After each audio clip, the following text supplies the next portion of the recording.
Денсаулық сақшыларының айтуынша, адам саулығына жылына 5 рет сырттан төнетін қауіп бар көрінеді.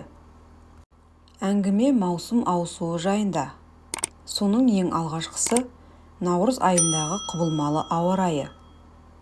Осы кездегі ауа құбылысы жаста мығым ағзаның өзін әжептәуір әлсіретіп тастайды. Сондықтан бұл уақытта күтінудің ерекше ережелерін естен шығармау маңызды. Көктемнің алғашқы айында адам қуатты бұрынғысынан көбірек жұмсауға мәжбүр. Оған маусымға тән әлсіздік қосылған соң, үп еткен жел де ет пен тері арасынан оңай өтіп, төсекке таңуға әзер келеді. Ал оны елемей, емдеуді шегеру сырқаттың созылмалы сипат алуына себеп. Тап осы мезгілде онкологиялық аурулар өршиді екен. Бір қызығы, зерттеулер көктем басында бастау алған бұл аурудың жазылуы қиын екенін анықтаған. Көктемнің орта кезеңіне дейін ең көп кездесетін кесел гиповитаминоз. Ол көктемгі әлсіздіктен аман болайық деген мақсатта түрлі витамин кешенін өз бетінше қабылдаушылар арасында жиі орын алады.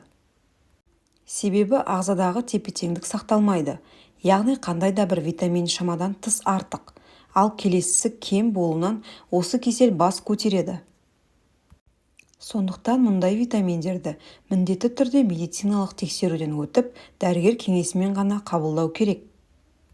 Көкөзек шақта әлсіремеудің, айтпай келер ауру алдында дәрменсіз болмаудың басты жолы тынығу мен тыныш ұйықтау. Оған көбірек уақыт бөлу. Яғни әдеттегіден 1 сағат артық ұйықтаңыз. Ағзаға физикалық күш түсірмеңіз. Ой және дене еңбегін шектеуге тура келеді. Уайым мен ой дегенді ұмытыңыз. Мұның бәрі әлсіреген ағзаны болдыруға апаратын төте жол. Күн жылт етті, дала жылынды деп жеңіл киіну басты қателік. Көктемгі самал әлсіз болғанның өзінде ағзаны суықтатуға қауқарлы. Ол жай шаншудан бастап, өкпенің, бүйректің қабынуын оятып, санаулы күнде оны созылмалы сырқатқа айналдыра алады.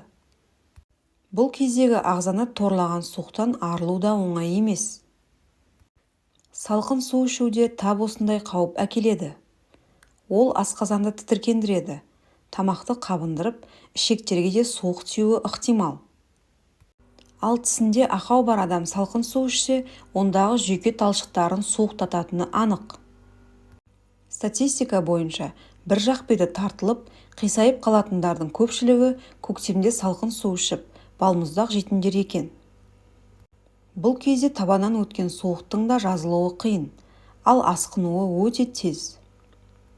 Топырақ тоңы жібімей жатып, табаны жұқа аяқ киімге көшкен адамда аяқ сүйектері қақсауы, белдің кілт ете шойырылуы, жыныстық бездерде түйіл пайда болуы, оның созылмалы қабынуы көп кездеседі екен.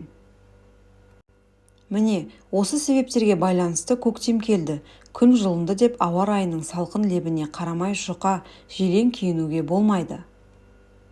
Саулығы мен амандығын ойлаған адам салқын леп сәуірдің жартысына дейін сезілетінін жадында ұстауы тиіс. Көктемнің де өзіне тән суығы мен сызы, салқыны мен ызғары болатынын ұмытпаңыз.